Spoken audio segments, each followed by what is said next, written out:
So, I know that the reason there's so many people here is because your books have been #1 on the New York Times. I think the last I read, they sold over 10 million, right?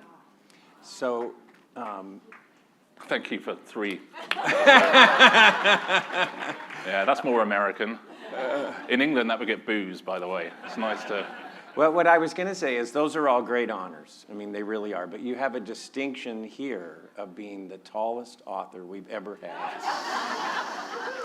Take that, Harlan Coben. So I don't know quite what to give you in that regards. But you went to Cambridge, graduated, studied politics and sociology. Yeah. How did you go from those serious subjects to writing game shows, acting in comedies, presenting comedies? What was the transition there? Yeah, I did American politics, funnily enough, and that was 30 years ago. It was very different back then.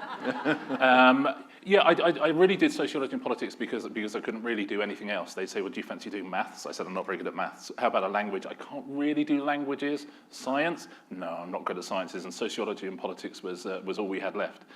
Sociology and politics, I think it's the sort of thing that everyone should be taught now, because if you want to understand the way the world is and what's happening in the world, media studies, sociology, politics, it teaches you everything. You can see what's happening in the world, and you can see the conflicting voices. You can see the divisiveness that people are trying to put amongst us. And a little bit of sociology goes a long way, I would say. Almost every conspiracy theory you ever read, when people say, did you know this? Did you know this is happening? You think, yeah, we learned that in the first week of sociology. Karl Marx said that 100 years ago. But the transition from that to comedy, how did that happen? Yeah, I've always written. So I wrote jokes for TV shows and things like that. And being funny is the thing I like doing most of all. And I do think sometimes if I'd written a novel in my 20s, it would have been unbearable because it would have just been smart-ass funny. There'd have been jokes in it, but would have had no heart. So I was glad that I was able to live a life as well and filter those jokes through a bit of learned experience. But, being British, it's sort of impossible not to be funny.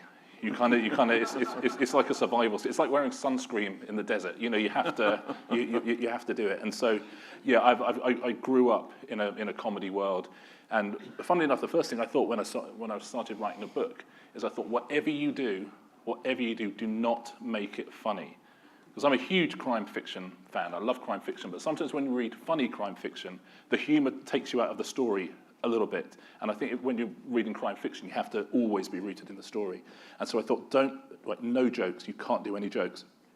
And then I created the characters in the Thursday Murder Club, and they were making me laugh all the time. And I worked out very quickly that they could do jokes, but I couldn't. So the author does no jokes in those books, but the characters make me laugh all the time. So I love to do these interviews, and I've interviewed a lot of the authors here. My wife's the executive producer. She says it's because I'm free, maybe. But I loved it. Doug's wife beforehand was giving advice to moderators about don't go on beyond your time, this sort of thing. And every single bit of it she was just looking at him directly in the eyes. Wasn't she? It was absolutely terrifying. I could feel you shaking. But what's interesting about you is, as many people that came up to me and said, oh my God, I love his books, talked about your television shows, your quiz shows, and especially one called Taskmaster. I've never heard of it. Yes. I'm going to watch it. What is Taskmaster? Oh, Taskmaster I have a weird thing in British television where I'm not a comedian, I'm a TV presenter, but if I go on, I get booked on comedy shows, so I don't have to be funny. So if ever I am funny, like people, I get huge benefit from it. Taskmaster, you turn up in a series of rooms, open an envelope, and it will say, so you turn up in this room, and a hall this size, and at the far end, there's like a huge wooden bench, and a guy sitting behind it in mayoral robes, with all the big sort of, golden things around his neck. And you open a little thing, and it says, impress the Mayor of Chesham, you have 30 minutes. And Taskmaster is just that. You go into a series of situations where you open a thing and you have to do the thing you're told, and at the same time 4 other comedians have been doing it on different days. You all go into the studio, watch how everybody did it, and then you get given points. It's a lot of fun. But a lot of Americans watch it on YouTube, and I'm just saying that is illegal. It is illegal to do it. You're not allowed to do it. That's what I always tell people. And we've got a lot of lawyers in the audience. Well, that's right, we do. Yeah. A lot of my friends. So whenever people say to me, I've seen you on Taskmaster, my answer is, how dare you? How dare you? So this is about We Solve Murders. Yes. But I want to talk just a minute about the Thursday Murder Club. So, and I'm sure everyone here has read those. How did you come up with the senior living facility as kind of the plot and the theme? It was my mum lives in a retirement village in England, in a county called Sussex, which is just south of London. And I would go down and visit her all the time. You have to be over 70. It's not assisted living. Everyone has their own properties, and everyone's mobile. And it's just you have to be above 70 to live there. And I would go down there all the time. And it was such a beautiful place, very bucolic, lots of trees, and there'd be birds sort of twittering away, and occasional blue skies and lakes and things. And because I'm English, my first thought whenever I go there is this would be an amazing place for a murder. But then I've never thought that, by the way, but I'm glad that you did. Well, listen, that's why I do what I do, and you do what you do. And then every time you go down, you start talking to people. And you talk to people who live there, and it'd be like 11:30 in the morning. They'd be drinking, so you immediately, okay, I can deal with this. But you start talking to people, and they'd had these incredible life stories. They'd done these amazing things, and it felt like they'd been made slightly invisible. It felt like they found themselves at a time of their life where actually their powers had been taken away from them, and the decisions they made over their lives had been taken away from them. And I thought, what an incredibly smart group of people we have here. And then the bubble that said this would be an amazing place for a murder met with a bubble that said these people would be unbelievably good at solving a murder. And then the Thursday Murder Club was born just out of those two ideas. Just a group of people who were overlooked, right, and invisible, but brilliant, which is the perfect recipe for a detective.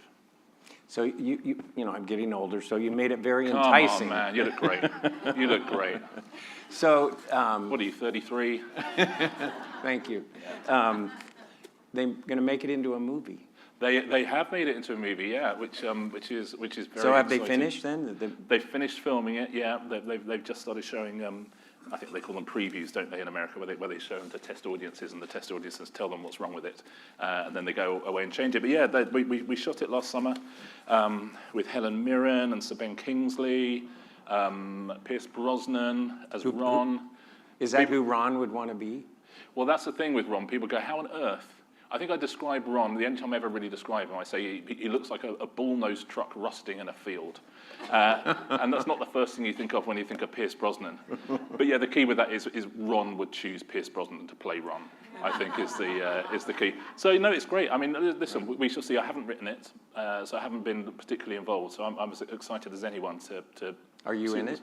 I am not in it. My wife is in it. My lovely wife Ingrid, who plays Joyce's daughter. Who is sitting there right here? Who do you play again? Who does she play? She plays Joyce's daughter, Joanna. Okay, great. Yeah. Great. We'll I'm not saying you can tell she's an actress, but she did just stand up and bow to everybody. So are we done with Thursday Murder Club? No, I'm literally, I was going to say, as we speak, I'm writing the next one, but obviously I'm not. I'm speaking to you. I'm really close to finishing the 5th Thursday Murder Club book.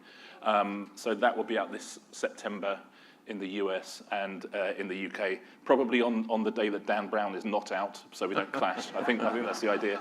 So yeah, I've nearly finished that, and it's great to be back with them. So I took a year out to do We Solve Murders, and I'm going back to We Solve Murders this year as well. So, but I'm playing with those 4 characters even as we speak. They are solving a murder.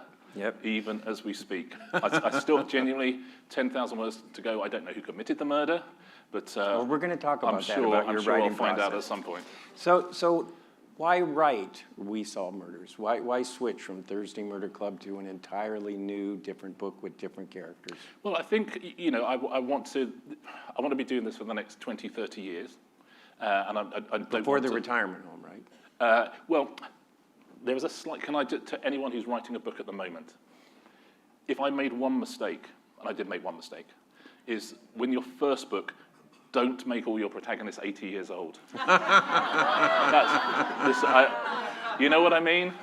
And and I've really tried to like concertina all the plots together. So like the first 4 books happen within a year. But even so, come on. So They were busy. yeah, exactly. But no, I just wanted to write something new and something different, and I wanted to have something to go alongside Thursday Murder Club, and I wanted to have something that complemented it, but that was different. I wanted to do something that was slightly more globe-trotting.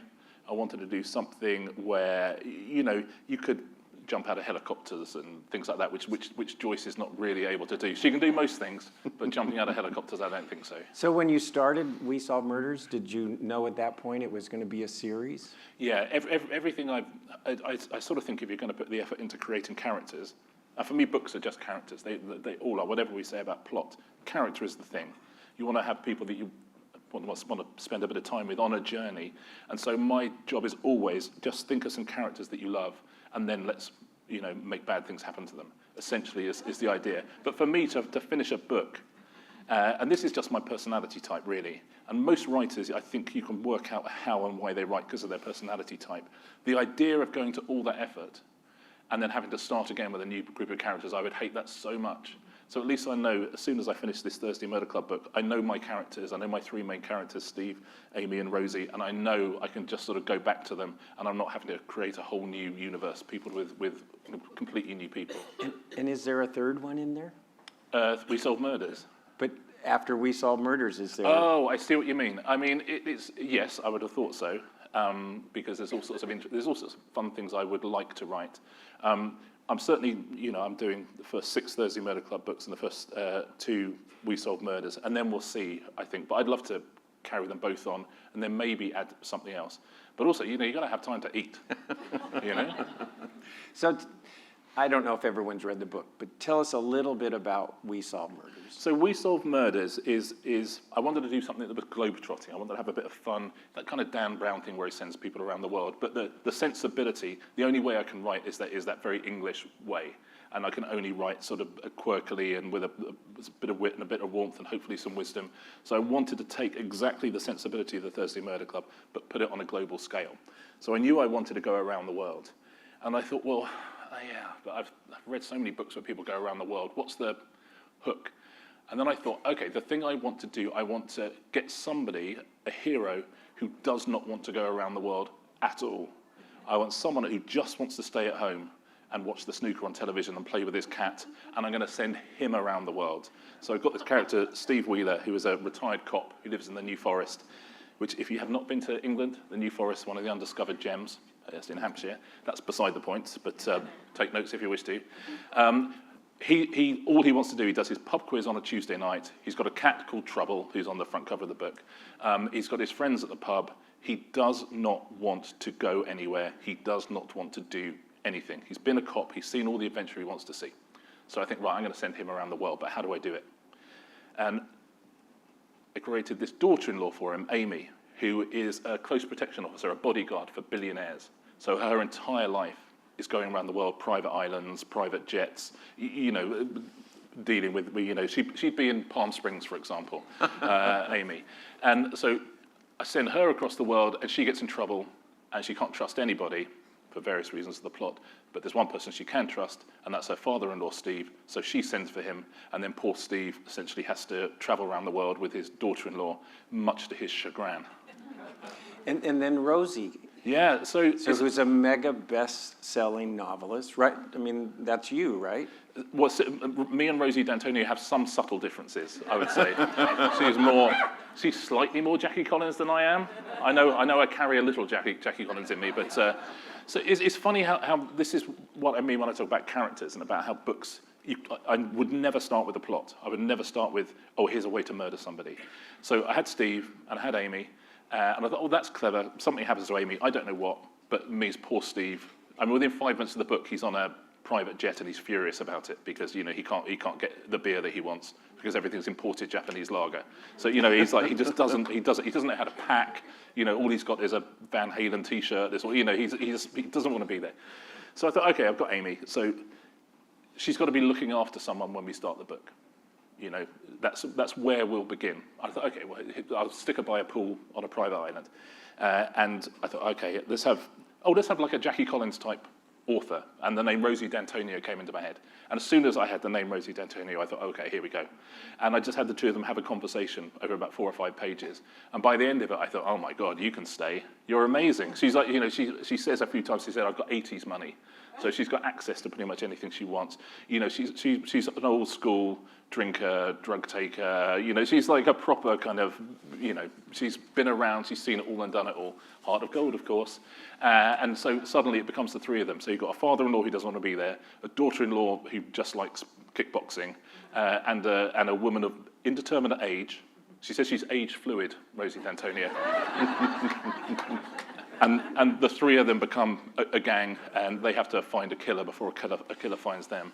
So having said all that, tell us about your writing process. I mean, do you outline it out? Did you come up with all those thoughts in the beginning? How do you do that? Do you evolve? What is it your process is? I have respect for people who can plan everything. I can't plan anything at all. I really can't. I can plan the next sort of 2 or 3 scenes ahead, and I have little ideas and thoughts. But mainly, I just think, oh, what might happen next? And then I try and write that. And the deeper through the book you get, the more sense you have of where you're going and what is going to happen. But sometimes people come up to me and they say, oh, you know what, Thursday Murder Club, I worked out who did it in the first 10 pages. And I'm like, well, I didn't, so fair play to you. No, I try and let the story tell itself. I try and let the story surprise me a little bit. And then you get to the end, and the secret is you then go back and fix anything that shouldn't be there. When you get to the end and you have an end that you're happy with, and you think, well, I don't think people will see that coming, and it works really nicely, and you go back and you fix a few previous scenes. So yeah, I don't plan at all. I've never had a kind of, you know, post-it notes or anything stuck on the wall. I try and keep everything in my head. I'm very vibes based in my writing, but to me it's all about characters, and I try and think where might we like to go next? Where might it be fun to go next? What, you know, unusual thing? You know, you can tell as a writer when something's, you know, pace is lagging, or, you know, you just think, oh great, I'm going to make something crazy happen next, or oh, Rosie hasn't done anything ridiculous for, you know, 30 pages. So you think, great, that's what I'm going to do next. So you sort of feel your way through just the next 5 yards at a time. You just shine your torch at the floor. And your books really are character driven. And that's how you approach them? You don't kind of outline the plot? You just come up with the characters and... Yeah, I think so. It's all character driven. I write very short chapters, and that comes again as the personality type of writers. I have a very low concentration span, and I'm quite goal oriented. And if I write, let's say if I do 1,500 words a day or something like that, I like to have completed a chapter. I like to think I sit down, beginning, middle, and end. That's a chapter. And then the next day, I sit down and go, I need another chapter. And sometimes a whole new character will come into my head, and I think, oh, great, that sounds like a fun. I'm going to start with that person, and there'll be we'll work out how they're related to the book. But it always, anytime I need to get some information across in a chapter, because every single chapter has to move the story along. So you can't have a chapter that's just there for comic effect or for, you know, or to pull at the heartstrings. Everything has to contain something which the book couldn't live without. So I think, well, I know the thing that I have to do in this chapter. Now, how do I hide that in a way that makes this chapter incredibly entertaining? That's all I essentially think, is how do I move my characters along? How do I get this bit of information out there that needs to be out there? How do I put in one red herring that people are going to go, oh, and then how do I sort of have a satisfying end to that? So every day, so the puzzle is the same, which is be entertaining and give the information you need to give. So we solve murders. You do. You travel all over the world, Yeah. South Carolina, the United States, you know, Dubai, St. Lucia. Yeah. Yeah. And there's a lot of characters. How do you keep track of all that and keep it kind of consistent and accurate? Well, I don't. It's like, you know, in one's friendship groups, we know lots of people. We go, oh my God, I know too many people. I can't keep track of all my friends. This is. I'm going to need to cut a few of these people. I'm going to get down to the core 3 or 4. And everyone listening goes, yeah, I know who my core 3 or 4 friends would be. No, it's one of those things where I think that I try and bring in extra characters because I like that, and it gives a richness to the world. If at any point I think things are getting lost or the story is spiraling out of control, then I'll cut back and cut back and cut back. My first drafts have like 5 times as many characters. There's all sorts of nonsense going on in the first drafts. But yeah, if you're going around the world, by necessity, you meet new people and new situations. And I always set the books, I always set We Solve Murders where I've been. so I don't have to do any extra research. So it's easy. So we'd been to St. Lucia and we'd been to Dubai, and of course now we've been to Palm Springs. That's right. And so in the next We one, can look to be in a book? oh, 100% you're going to be in a book. I'll say now, it would do me an enormous. If one of you could murder one of the others, it would be. That would be. Then I won't have to think of a plot. So no, 100%. If I go somewhere, I just think, oh, what would it be like if if Steve and Amy and Rosie were in here? And Palm Springs is perfect for us. It's so beautiful. It has a vibe all of its own. It's unlike anywhere else you've sort of been. The whole desert area, and it's perfect for it, don't you think? Oh, absolutely. Yeah. I can give you my character's name right now. Doug Miller. Yeah. Doug Miller laid spread-eagled on the floor, blood gushing from a head wound. Just Don't kill Doug. in one paragraph, right? So having said that, though, do friends come up to you, your friends, and say, oh, I think I was so-and-so in book number 3? No, oh my God, no. Can you imagine? No, you have to, that's the point, is you have to really add meat to the bones of a character. It's because my wife is an actor, sometimes, you'll get a script through and there'll be a character and you think, I don't know who this person is. They're just like an air traffic controller or something. And I always think anytime a new character comes in, if you gave this to an actor and said, look, there's only one scene and, you're a porter in a hospital, I want them to read through the scene and go, I would love to play that part. That is a lot of fun. So whoever comes into the book, I try and give them like real depth, and right. As soon as you start adding any edges to people, they become unlike anyone you actually know. But with even with Thursday Murder Club, when people say, is your mum like Joyce? And my mum, by the way, she's 83, and I said, oh, people keep saying to me, is Joyce based on you? She said, oh, everyone here says Elizabeth is based on me. And I go, what? People here think you're like a kind of incredibly sophisticated spy. See, our parents are very different people when we're not around, I think. So that brings up a question. I take it she's pretty popular there. She is pretty popular there. It's an interesting one. I think they're worried with the film that suddenly there's going to be loads of tourists and this, that, and the other, and they're thinking, how do we get a little bit of that? But yeah, I think it's been a lovely thing for that whole community, because it's slightly secret where it is, because my mum wouldn't let me set it where it actually is, but it's only 5 miles away, so I haven't hidden it that well. So. You said that it's based on, a lot of your books are based on places you've been. Yeah. I know in Midsummer Murders, if people have watched Midsummer Murders, they have tours. Yes. Do you plan to have tours at the different places that were in Thursday Murder Club and we saw murders? Do you know what? It's interesting. As soon as you get like a franchise, a book where you do get exactly that, coach tours and stuff like that. My only thing, and this speaks to the film as well, and we're doing a Netflix series of We Solve Murders as well. Thing is always first heard here, right? First, maybe about 5th time, but first certainly in America. First time, yeah. Oh, good. That's an American exclusive. That is a desert exclusive for you. I love writing the books so much, and I'm so proud of the books, and they represent me in a way that I would love to be represented and remembered. And so if they feel like they're part of my heart and my soul, and so whatever anyone else would ever say about them, I feel a pride in them. As soon as people start talking about this films and tours and stuff like that, I just think, well, that's a lot of time out of my day, and I'd really, really, really rather just be writing the next book. That's the thing that I love, is spending time with the characters, is thinking of stuff for them to do, is trying to make those books as good as possible, and trying to just craft something that will endure. And so I tend to try not to get too involved with the other side of things, the kind of monetization of it. I mean, other people do it, which is great, but I would rather be doing the thing that brought me this pleasure in the first place, which is writing the books. So do you do any research for the books? I mean, like flying helicopters or jets or things like that? No, I'm not like Tom Clancy or something. No, I very rarely, when I start writing, so I'll go upstairs and I'll start writing, and by and large, I write for 2 hours or something like that. That 2 hours is pure, my fingers don't leave the typewriter. There's no Google, there's nothing. I don't kind of look anything up. Occasionally, you get these amazing people who called proof editors. And not proof editors, sorry, copy editors. And a proof editor is looking for typos and, is there a full stop in the right place. A copy editor's job is to look at every single fact there is in your book. And they are so unbelievably great at their job. They'll say, Joyce and Elizabeth, they got the 9:31 train from Polegate into Victoria. I was like, yeah.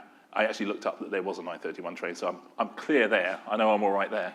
And they said, oh, and then someone pushes the catering trolley down and Joyce gets a cup of tea. And I'm like, okay. And she goes, they haven't had catering trolleys on that service for about 5 years now, so you might want to change it. And I go, do you know what? I'm going to let that one stand. I am going to let that stand. But it's they're incredibly useful at times. But no, I'm not a fan of that thing. I think sometimes when you read a book that's full of research, there'll be like 4 pages on how an Armalite rifle works, and you're like, just honestly get onto the dialogue. I sometimes think. So, in We Solve Murders, there's a border patrol customs agent at an airport that plays a pretty major role, and it made me think: have you had trouble with border patrols? Oh my God! Listen, my surname is Osman. I have trouble wherever I go because it's a Muslim surname. So in America especially, I would get taken aside every single time I ever came into America. They'd take me into a back room. I'd be there for like 2 hours, and they'd ask me a couple of questions. I got to know them. It's fine. But I always think the one thing that terrifies English people, I said earlier, English people, all they can ever be is funny. Right? It's all we've got. Right? There is one situation, and it's not a funeral, where British people won't be funny. And that is at US Customs. It's the one situation where every single British person knows that you just stand completely still, someone asks you a question, you go, yes, sir. And then you just pray to God that they let you into the country. So I've always thought that. I've always been terrified of US Border Patrol. And it's always made me laugh that I was never able to be myself in that queue. You can't do what the Brits call banter. And so I'd always had that in my head. And then I thought, well, Steve Wheeler, the ex-cop, he's flying into America. I thought, it would be great to have a lot of fun with a border patrol officer who has zero sense of humour, and all Steve wants to do, because he's British, is do jokes. It's all he wants to do. So when he lands, and he's with his character, Carlos Moss, who works at a private airport, and Steve essentially needs to get some information from him, and that's the sort of thing I mean when you go, I'm going to start a scene. I had no idea he was going to be in it, and I thought, oh, okay, that's a fun scene. I can get lots of information across. And as soon as I've written it, I thought, well, I love Carlos. He's definitely going to come back in the rest of the book. And also, if he survives, I can't tell you, he'll come back for the next one as well. I try and collect characters and bring them back, but that comes just from the observation that it would be funny to see someone try and be funny with a US Border Patrol officer. And your trip went okay this time? This time it's fine, because you were real serious. You don't need to know the details, but I've got a redress number. Everything's fine. Good. Yeah. They know I'm safe now. So I love that. Fools. I love that you said, if he's safe, this customs agent at the airport. So are there rules in crime fiction? You know, lawyers and judges have all these rules and all these laws. Yeah. We talk about due process, right to be heard and opportunity to be heard, and, service and notice and all that. So it made me wonder, when you said that, when you kill off, you said if he comes back. So when you kill off one of the characters, are there rules that you follow? Yeah, the thing I love about crime fiction, it's the same when I was in my TV career, I would create lots of quiz show formats. And that's just a way of making a whole series of complicated things simple, right? It's about taking interesting things and putting them in a box so we can follow a journey from A to Z. And it's the same with crime fiction. So I've always read crime fiction, I love crime fiction, and one of the reasons I love it is there are so many rules. You cannot cheat your reader. You can't at the end of the book. When you get to the end of the book and you find out who did it, you've got to be able to look back and go, oh, he told us. Yeah, you know what? He absolutely told us. He played completely fair with us. You have to be able to do that. You can't solve things through coincidence. You can't, in the last 4 pages, go, oh, and it was his twin brother. Sorry, did I not say he had a twin? Yeah, they're identical twins. You can't do it because it's not fair, because we all, when we start a crime book, we know what we're in for, which is, I'm going to set you an impossible puzzle. At the end, it's going to be unraveled and there will be a solution, and you have the opportunity to work out what that solution is if you choose to. Yeah, I tend to just let these things go over my head and enjoy the characters. And I always think the more rules you give me, the more creative I feel. So in law, There's a million precedents. There's a million bits of law, but it's the cracks where things are interesting. Right. And no two cases are ever quite the same. There's always something you haven't seen before, and there's always your judgment is needed. But you have those train tracks, and then, within that, all these interesting things happen. And so to me, knowing that I'm going to take you on a journey from A to Z, so we all know we're finishing up somewhere.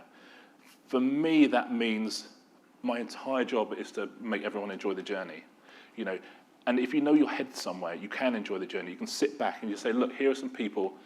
Just spend some time with them. Have some fun with these people. We all know where we're headed. I promise you I'm not going to let you down. I promise you I'm not cheating you. I promise you there's a solution to this. But along the way, I'm going to try and be as entertaining as I possibly can. But I think you can only do that when you have those rules.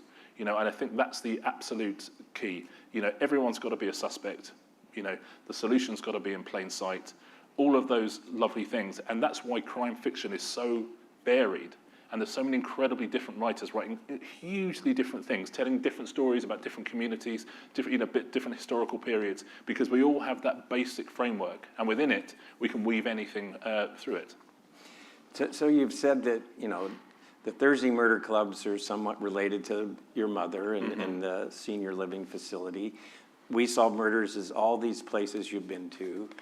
So it made me wonder, do you have some criminal relatives or crime in your background? I mean, you write about all these murders. Doug, I am a visitor in your country. Honestly, it's like being at Border Patrol. Yeah. If you were and I am a judge. All you need is a pair of aviator shades. Yeah, that's right. And I'd be terrified. Yeah, my grandfather was a police officer. And he was a police officer in the 50s, 60s, 70s when they pretty much did what they wanted, I think. And I grew up, and so I'm from near a town called Brighton, which is in the south of England. It's on the coast, and like a lot of coastal towns, it is very dodgy. Right? There's a lot of bad things going on all the time in Brighton. Keith Waterhouse, the wonderful British writer, described Brighton as looking like looks like a town that is helping police with its inquiries, and is that sort of town. But yeah, I grew up with him, pointing down roads and just saying, oh, that's a drug den. Oh, there was a murder there. So he'd tell me, and I'm obsessed. We're all obsessed with crime, is the truth. And isn't it weird? But we sort of are, because I think we live in a world, I was talking about setting a riddle and then solving it. We live in a world of riddles at the moment, completely riddles, where we just think, how are we getting out of this? Right. And actually, in real life, we can't work out our way through. We've been in a couple of sessions this morning where that's all we're trying to do, is trying to work out, actually, how do we get out of this? And the lovely thing about, that world of criminality is we can find justice, we can find a solution, and being able to put it in a book allows you to get justice for all the times in life where there isn't justice, and it just gives you closure. And I think the brain really, really loves being given an intractable problem, and then at the end, just someone saying, oh, it's okay. Oh, we sorted it out, and they'll be back for more next time. It's balm, I think, isn't it? Murder is balm. So you said that you always loved crime fiction, and is that what your books are, crime fiction with kind of a twist of British humor? Yeah, I think it's a really tricky one, because obviously when I first wrote it, I said I'm writing a crime book, because then people know where they are. I think with television, with anything, you have to tell people, you have to make people feel comfortable. And once they feel comfortable, you can do anything you want. You then don't have to keep them comfortable. You can actually go crazy. But if they feel like they know where they are, then they'll go along on any ride with you. And so I said, look, it's crime fiction. But to me, they're sort of comic fiction. That feels like the thing that I'm best at, and that feels like the thing, if they were read in 100 years' time, people, you wouldn't kind of go, oh, that's got an amazing plot, and then there were none. You might go, I love these characters, and they made me laugh. So for me, they're comic fiction. But crime fiction sells a lot better than comic fiction. So in terms of branding, and they are crime fiction. I love the tropes of crime fiction, and I love the classic detectives of crime fiction. But crime fiction, Columbo is very different to Poirot. It can be many things. So to me, I'm writing something that I hope is funny, but I love wearing the clothes of crime fiction, definitely. So when you wrote the first Thursday Murder Club, did you write that for a British audience? Yes, I did. Well, no, I didn't actually. Well, I did in that I wrote it for myself, and I'm British. Okay. I don't know if I mentioned that I was British, but I am. But I'm afraid I am, officer. So yeah, I was. I'll bring the glasses next time. Who me? So yeah, I wrote it. When I wrote the first book, I did it entirely in secret. I didn't tell anyone I was doing it. Because the last thing you want is one of your friends saying, "I've written a novel. Would you like to read some of it?" I think, oh no, really? Either it's terrible, in which case it's awful, or it's great, and you just think, oh, that's annoying. I should have done it. So I did it entirely by secret, and finished it and what have you. And yeah, I was very aware it was very British. I was very aware that the references were very British, that the humour was very British. But it didn't worry me because I wrote the book that I wanted to write. Right? I wrote the book that was, Inside you. Exactly that. And so we sold it in the UK, and that was lovely. And then you started going, oh, the Americans have bought it, and the Germans have bought it, and the Chinese have bought it. And I thought, well, this is very peculiar because there's a lot in here that feels very parochial.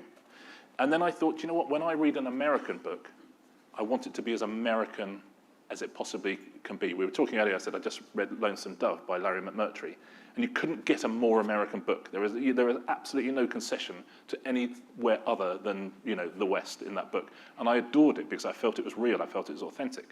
And I think that in the countries around the world where they read Thursday Murder Club and We Solve Murders and have enjoyed it, I think they like the fact that they're getting the genuine British experience. My daughter, who speaks Chinese, has got the Chinese language version, and it's like twice as long as the British version.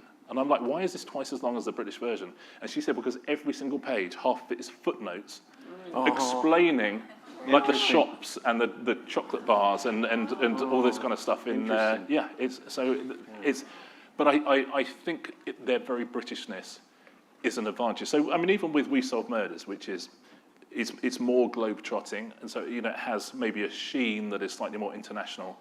But I very, very quickly worked out that I was writing exactly the same, from the same place, the same sensibility, and I was writing a very, very British book. And people don't seem to mind. People, it genuinely seems to be a. Did you change the other books though to make them less British? No. Because you had more. No. If anything, Doug, I lean into it more. I'm like, but I just think if that's what if people are enjoying that around the world, and people like British humour, and people like British murder mysteries, and hopefully I'm doing both. And so I love.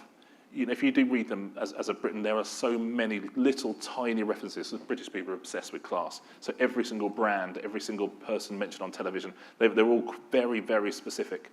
But when I watch American shows or read American books and they're specific, like they'll talk about Neiman Marcus, and I'm like, oh, Neiman Marcus, what's that? I wonder what that might be. And I enjoy decoding what the brands are in books from other countries. They must have worked. Yeah, well, listen, it's certainly people have not sending them back, saying, what on earth is Oliver Bonus? So It's a shock. But Honestly, it would take me about an hour to describe exactly where it sits in the fabric of British class society, Oliver Bonus, but, sort of, yeah. So in one of the YouTube videos I saw of you being interviewed, you talked about going to a crime fiction novel convention. And I wondered, what do you do at a crime fiction novel convention? Well, it's like this, but everyone has written a crime book, and everyone's only interested in crime. They call them crime festivals sometimes, which I think, because one assumes that actual criminals do sort of have festivals. It's probably not a festival, but I bet every now and again, like they meet up in Dubai. They say we're all meeting up. We've booked a couple of rooms. The first talker is Big Lenny. He's going to be talking about the decline in safe cracking and what it means for the future of crime. So I'm guessing that criminals meet up. No, crime festivals. Fans of crime fiction, they're very, very into it. I'll say that. Yeah. So you come along and you talk about crime, and then there's like 400 questions, all of which are like in forensic detail about, But surely it's interesting because the body was buried in a loamy soil, and actually probably wouldn't have, degraded to quite that extent. Wouldn't a more acidic soil have been better? And I go, listen, I was happy I got the Polegate train right. I don't know so much about the body. Come on. So those are very. I love doing them, but funny enough, this sort of thing is more fun because because, by the way, what an incredible festival. So thanks for everyone putting it on, and the range of speakers, and that is, and you know, I talk about, you know, fiction, but the people that you can, it's extraordinary. It's an extraordinary community that we've sort of walked into, and this festival is extraordinary. And you know, we go around the world to all sorts of festivals, and this feels unique, I have to say. So I was going to say you're very lucky, but you're not, because it is you, and it is your community, and that's the point of it. But it's this. And it's this really feels, Jamie, the founder. But Is it? I have 2 more questions. Can I sign this? Then I want you to read, yeah.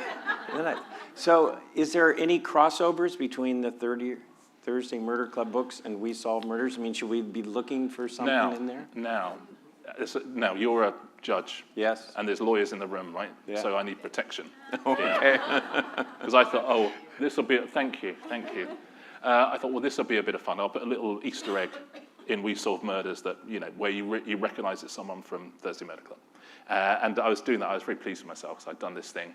And I sent it to my editor. And my editor said, now, you do know that the rights to the Thursday Murder Club are owned by Amblin and Steven Spielberg, and the rights to We Solve Murders are owned by Netflix, and you are not allowed to cross the streams in any way, or it will cost you millions of pounds. And I was like, no, I was not aware of that. But because I love this, cheeky, okay, you know, and you're not a border security patrol officer, if you are a keen student of the Thursday Murder Club, there might be something where you go, well, that feels like it could be, I mean, legally it isn't. But you might think that's a coincidence that character, because she seems very familiar. But so yeah, then, you know, if you were the sort of person who were looking for Easter eggs, you might find one. But legally, there is none in there. We won't tell a soul. Yeah. So we just have a couple more minutes. I want to end with one of your chapters. Okay. And ask you to read it because the writing is so good. Oh, and thank you. I just think it will be an enjoyable read. I always want to rewrite when. So this is a character. There's a character in the book called Max Highfield, who is an actor. He's a very particular type of English actor, that very kind of macho, you know, the sort of Jason Statham type. But he was a lot of fun to write. Max Highfield, the world's 7th sexiest male, not that the Academy seems to care about that, sits in a huge Winnebago dressed as a Roman centurion. He is reading lines from a thick yellow script opposite a film director. She is wearing headphones around her neck and is also holding a script. I shall not praise Caesar this day. This victory does not honor him, for there is no honor in sight upon this field. The bloodshed stains his hands and the bones of children we are scattered around as we will bury him. We will remember, soldiers. We remember this day as we march on Rome, as we march towards destiny. Death to Caesar. Max puts the script down. I think I'll just say death to Caesar and do the rest with my eyes. The director nods, and that's actors for you. The director nods and draws some lines through her script. There's a knock on the Winnebago door. Come, says Max. A runner enters with a bouquet of flowers. Just delivered for you. Max looks at the flowers and returns to his centurion voice. They please me. The runner nods uncertainly. Can I get you a coffee? A coffee, by my oath, says Max. And think you, does a Roman centurion drink a coffee, messenger? I don't know, said the runner. We've got Coke Zero. I think Roman centurions drank coffee, Max, says the director. It's been around for thousands of years. Grunts Max. Then I shall have a coffee upon your return. The runner nods. How do you take it? Soy milk latte, says Max. And hasten. And hasten.